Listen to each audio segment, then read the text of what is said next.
Hola, mi nombre es Tatiana Martínez, soy estudiante de la Maestría de Educación de la Universidad Minuto de Dios y hoy estamos realizando este video para nuestra clase de modelos educativos. El aprendizaje es innato de las personas, desde que nacemos estamos aprendiendo de nuestro entorno y las personas que nos rodean. El aprendizaje es básico para que todos crezcamos como sociedad. Este video tiene como objetivo dar claridad frente al aprendizaje y las bases neurológicas que influyen para que este proceso se dé de manera adecuada. El aprendizaje es un proceso primordial para las personas, el cual les permite modificar y adquirir nuevos conocimientos que luego pueden aplicarlos en diferentes situaciones. Para que un aprendizaje se dé es necesario que se cumplan con 3 criterios. El aprendizaje involucra un cambio. Las personas deben ser capaces de realizar algo de manera diferente. El aprendizaje debe permanecer en el tiempo. Aunque este aspecto aún se sigue debatiendo, es claro que es importante que perdure por un tiempo. Y el último criterio manifiesta que el aprendizaje ocurre por medio de la ciencia. Es necesario que la persona realice, manipule u observe para aprender.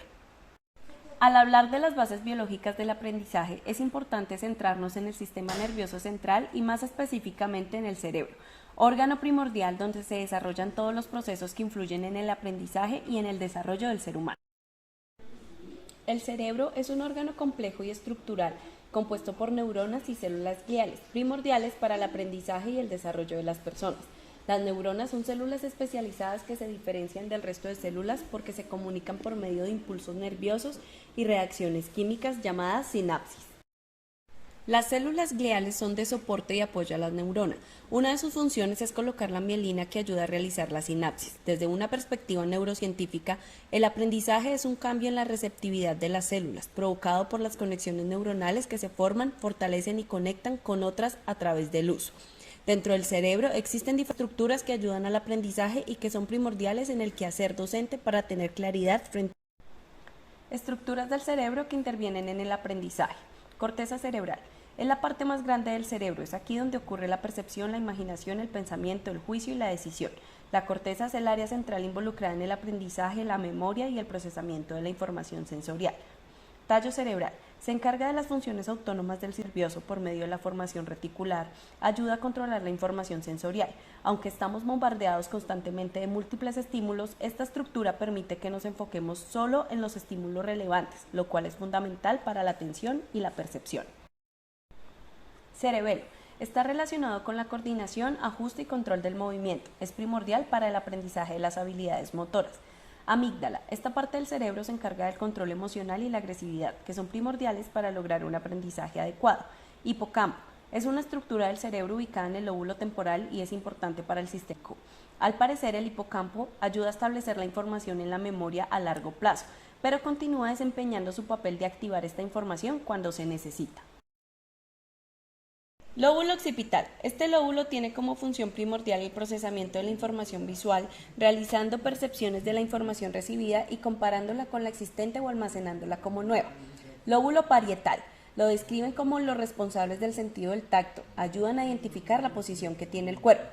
Lóbulos temporales. Están a los lados del cerebro y son los encargados del procesamiento auditivo.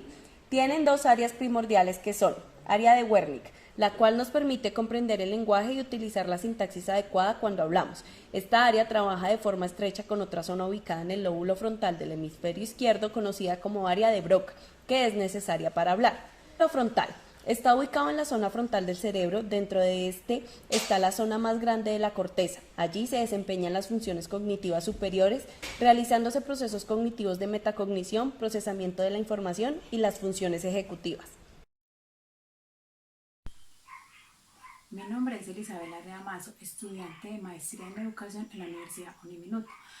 A continuación les hablaré de la relación existente entre el aprendizaje y sus bases biológicas. Posteriormente hablaré de un ejemplo donde se evidencia el desarrollo del aprendizaje, evidenciando sus ventajas y sus desventajas. ¿Qué relación existe entre el aprendizaje y sus bases biológicas?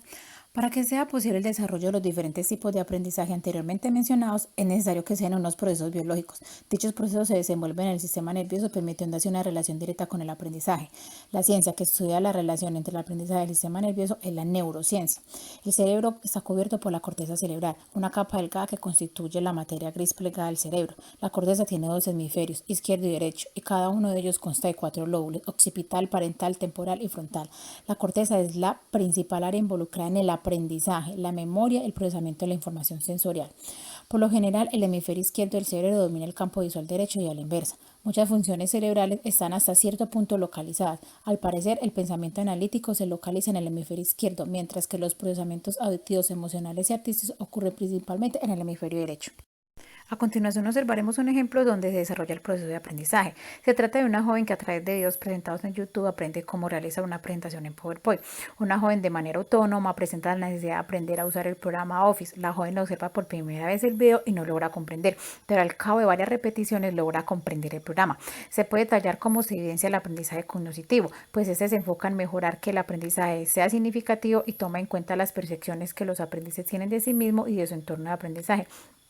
También muestra que diversos factores ambientales pueden activar y mantener la atención de las personas.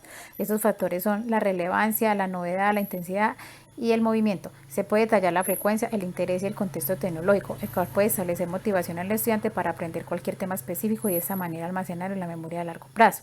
Las ventajas de este ejemplo de aprendizaje es que las ayudas tecnológicas despiertan la motivación intrínseca y los aprendizajes no se sienten presionados, pues la memoria a largo plazo se empodera de la información y la mantiene para cuando sea necesario.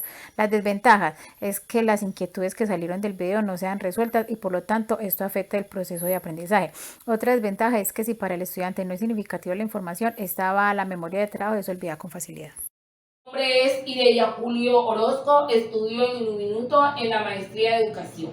Yo les voy a hablar sobre el aprendizaje en el contexto laboral o social y educativo. El aprendizaje social o laboral se da interactuando con todas las facetas de nuestras vidas. Mediante este aprendizaje, las personas pueden hablar sobre un tema en particular y relacionarlo con sus experiencias personales. Al compartirlo con estas personas, estas se conectan con las vivencias. Las bases biológicas que intervienen en este aprendizaje es el cerebro y el sistema nervioso. Aquí aprendemos mirando, escuchando y haciendo. Les voy a hablar ahora sobre el aprendizaje en el contexto educativo.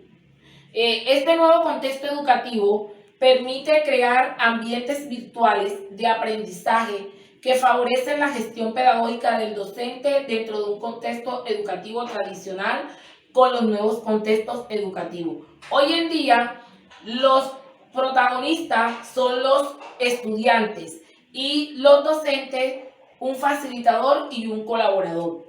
El aprendizaje se desarrolla en un sistema nervioso central. Por ello se tienen en cuenta muchos factores: el ambiente, las motivaciones y las emociones.